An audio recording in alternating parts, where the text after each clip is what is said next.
कक्षा 8वीं दूसरी इकाई पाठ तीसरा लकड़हारा और वन। इसके लेखक है अरविंद भटनागर। अरविंद भटनागर जी एकांकीकार के रूप में प्रसिद्ध है। पर्यावरण परिरक्षण के लिए वृक्षारोपण एवं वृक्ष संवर्धन की आवश्यकता पर इन्होंने हमेशा बल दिया है। इस एकांकी में लेखक ने मेहनत, ईमानदारी एवं छोटे परिवार का महत्व समझाया है। इनका कहना है कि पेड़ पौधों से हवा, पानी, फल मिलते हैं, अतः हमें पेड़ पौधों, वनों का संरक्षण करना चाहिए। इसी संदेश को हमारे कक्षा 8वीं के कुछ छात्र एकांकिका के द्वारा यहाँ पर प्रस्तुत करेंगे। लकड़हारा जंगल में लकड़ियाँ ढूंढ रहा था। उसका गुजारा लकड़ियाँ काटकर ही चल रहा था।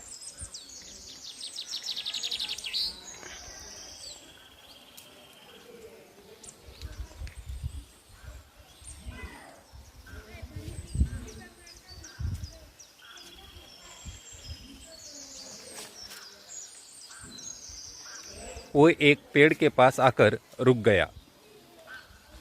चलो आज इसी पेड़ को काटते, इससे आज के रोटी का इंतजाम हो जाएगा। हे भगवान, मेरी कुल्हाड़ी, पानी गहरा है, तैरना आता नहीं, कैसे काटूंगा, क्या बेचूंगा, आज बच्चे क्या खाएंगे। इतने में भगवान वहाँ एक ग्रामीण का रूप लेकर प्रकट हुए। बड़े दुखी लग रहे हो, क्या हुआ? क्या कहूँ भाई, अचानक मेरी कुल्हाड़ी गहरे पानी में गिर पड़ी, मेरा तो सब कुछ चला गया। तुम्हारा कहना तो ठीक है,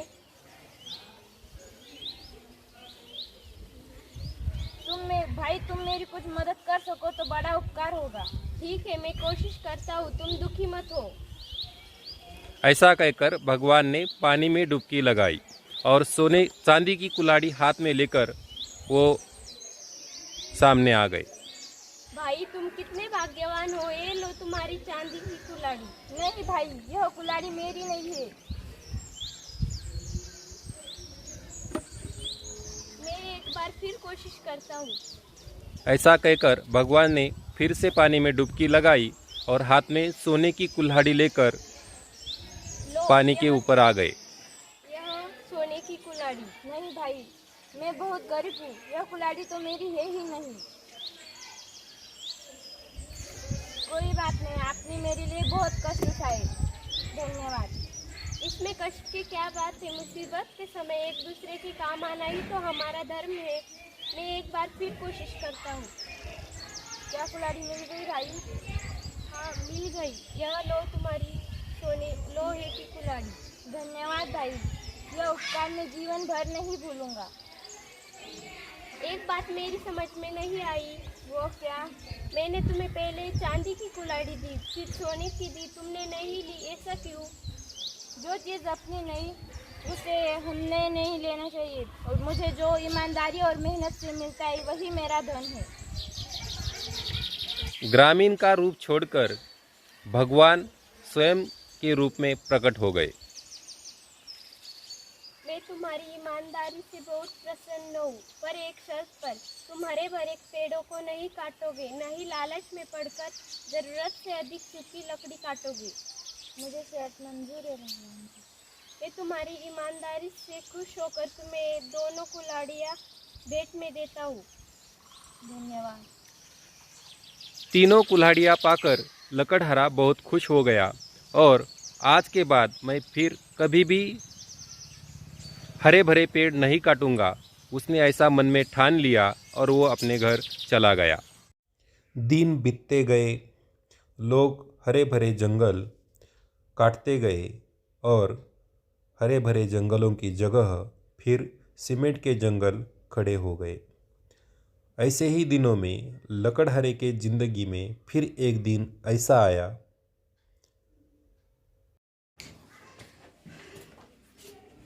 अरे रामू के बापू, घोड़े बेच कर सो रहे हो क्या? जल्दी करते नहीं जाना है?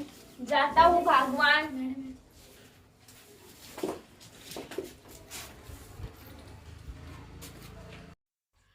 फिर लकड़हारा अपनी कुल्हाड़ी लेकर लकड़ियाँ जमा करने हेतु बाहर निकल चला। जिधर देखो जंगल का पता नहीं है, जो थे वो कटते जा रहे, जंगल की जगह अब खड़े हो रहे सीमेंट के जंगल। आह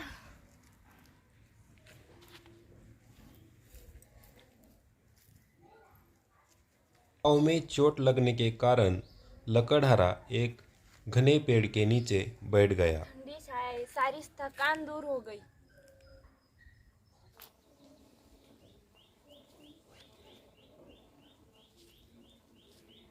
चलो यही सही, इसे ही साफ करें। अरे यह क्या कर रहे हो? कौन? यह तो मैं हूँ। कौन भूत? डरो नहीं भाई, मैं तो पेड़ हूँ, पेड़।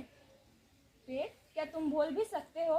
भाई मुझ में भी प्राण है, तुम मुझ बेकसूर पर क्यों वार कर रहे हो? तो क्या करूं? 4-4 बच्चे पालने पड़ते हैं, यही एक रास्ता है रोजी रोटी का। अरे भाई, अधिक बच्चे होने के कारण परिवार में दुख तो आएगा ही, पर तुम कितने बदल गए हो। तुम यह भी भूल गए कि मैं ही तुम्हें जीने के लिए हवा, पानी और भोजन सब कुछ देता हूँ। यही तो तुम्हारा काम है, इसमें उपकार की क्या बात है? मैंने कब कहा उपकार है भाई, पर यह तो तुम अच्छी तरह जानते हैं कि बिना हवा का मनुष्य जिंदा नहीं रह सकता। उसे सांस लेने के लिए शुद्ध हवा चाहिए और हवा को शुद्ध करने का काम मैं ही करता हूँ। तो क्या करूं? मेरे सामने भी तो समस्या है। यदि तुम हमें काटते रहे तो वे बेचारे वन्य पशु कहाँ जाएंगे? क्या तुम अपने स्वार्थ के लिए उनका घर उजाड़ दोगे? तो क्या मैं अपना घर उजाड़ दूं? मेरा मतलब यह नहीं है। यदि तुम हमें काटते रहे तो अच्छी वर्षा कैसे आएगी? और एक दिन तुम्हारी बात ठीक है, पर मैं क्या करूं, तुम ही बताओ। कम से कम अपने हाथों अपने पैरों पर कुल्हाड़ी तो मत मारो। कभी हरा भरा पेड़ मत काटो, उन्हें अपने बच्चों के समान पालो ताकि चारों ओर हरियाली छाई रहे। ठीक है, मैं आज से हरे भरे पेड़ कभी नहीं काटूंगा, उन्हें अपने बच्चों के समान पालूंगा।